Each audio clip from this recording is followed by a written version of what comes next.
जय श्री राम। श्री रामचरितमानस पठन यात्रा में पुनः आप सभी का स्वागत है। क्षमा करिएगा, एक दो एपिसोड लेट हो रहा है, तो चलिए आज आरंभ करते हैं। मोरी सुधारी सो सब भांति, अजासु कृपा नहीं कृपा अघाती।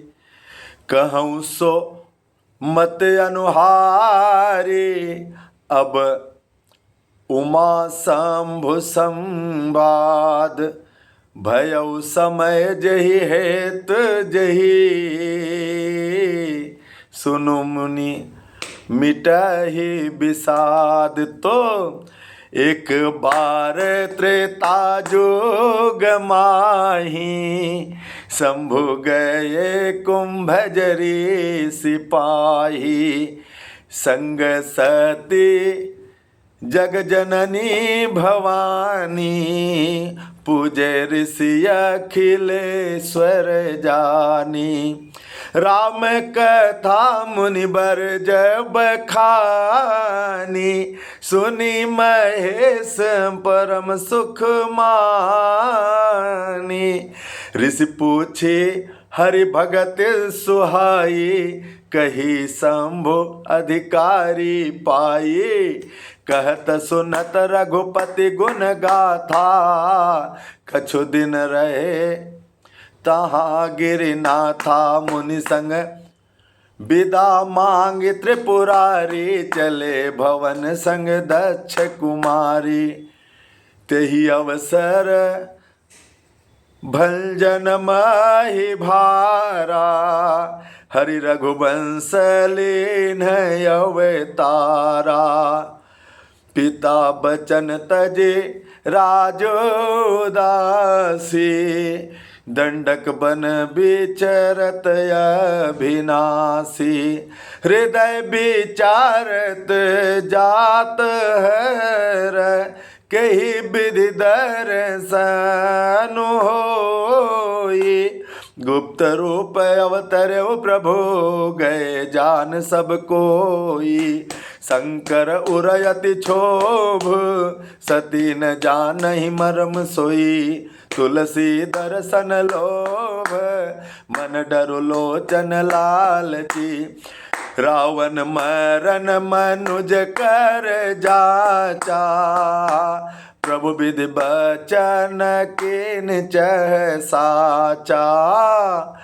जो नहीं जाऊं रही पछतावा, करत विचारुन बनत बनावा।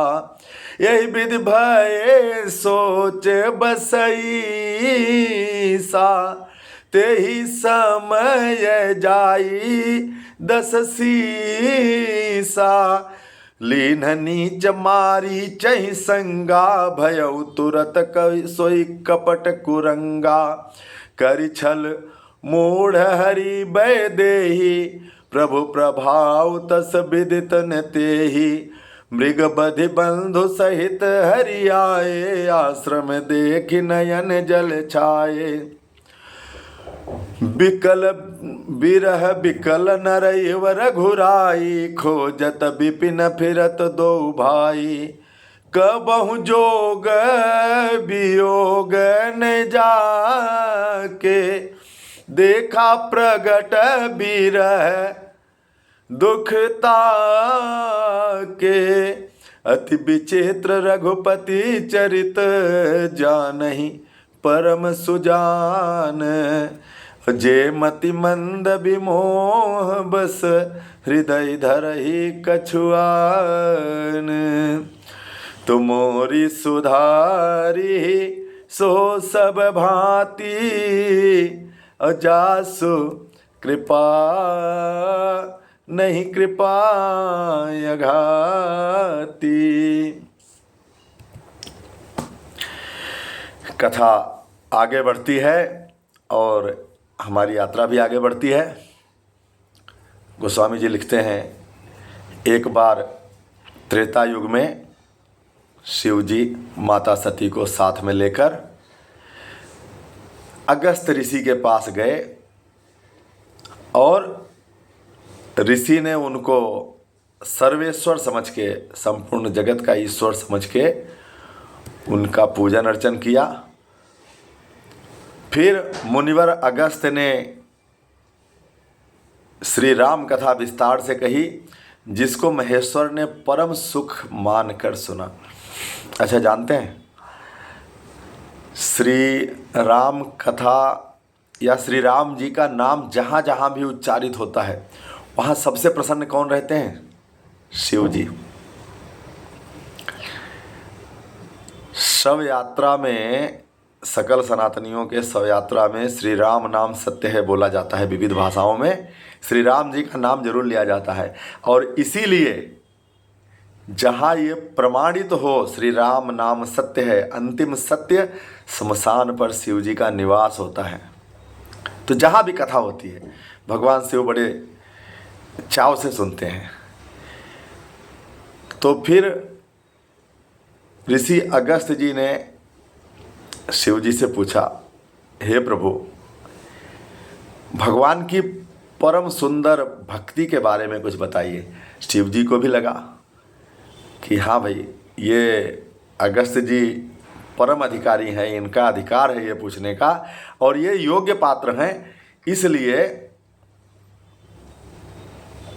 उनसे भगवान के भक्ति का समस्त रहस्य शिव जी ने बताया।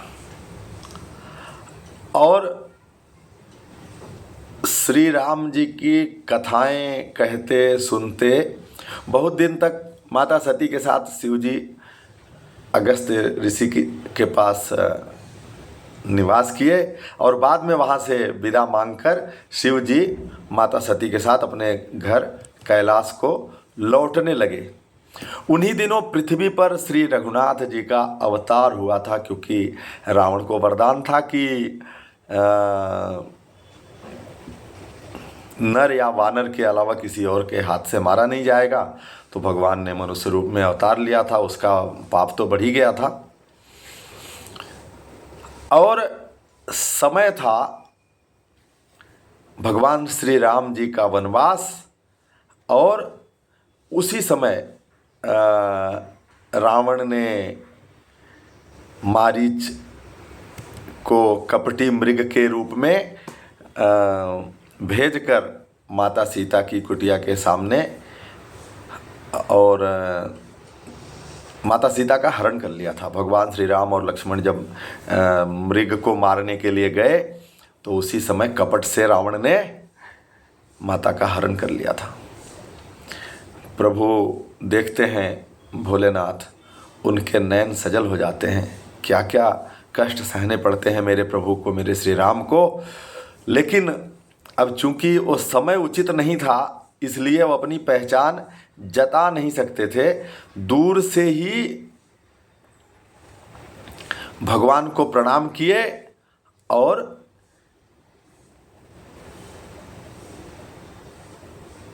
सोचने लगे कि अगर इनके दर्शन सम्मुख जाके नहीं करता हूँ तो पछतावा रह जाएगा। भगवान का अवतार हुआ, भगवान कष्ट में थे और मैं उनसे मिल नहीं सका। लेकिन फिर सोचे ये समय उचित नहीं है और उनका दर्शन नहीं कर पाए, दूर से ही दर्शन किया।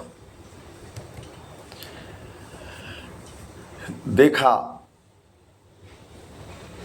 श्री राम को मनुष्यों की भांति विरह से व्याकुल हैं। दोनों भाई वन में सीता जी को खोजते हुए भटक रहे हैं, जिनके कभी कोई संयोग वियोग नहीं। अच्छा, भगवान के पास कोई संयोग या वियोग है क्या? उनके पास किसी चीज़ का पछतावा है क्या? कदापि नहीं। उनके पास न तो पछतावा है और न तो कपट है। उनके पास न तो दुख है, लेकिन प्रत्यक्ष विरह का दुख वो मनुष्य रूप में दिखा रहे हैं। तो श्री रघुनाथ जी का चरित्र बड़ा ही विचित्र है। उसको सिर्फ पहुँचे हुए ज्ञानी जन ही जानते हैं। जो मंद बुद्धि हैं वे विशेष रूप से मोह के वश में होकर हृदय में कुछ दूसरी बात समझ बैठते हैं। आज के अंक में इतना ही। पठन यात्रा सतत जारी रहेगी।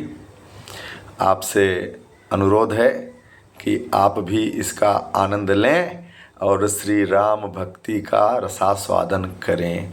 देखिए, अब जितेंद्रिय होना बहुत आसान नहीं होता, और गृहस्थ होके अगर भगवान का नाम भी ले लिया तो हमारी साधना पूरी हो जाती है या हमारी तपस्या पूरी हो जाती है।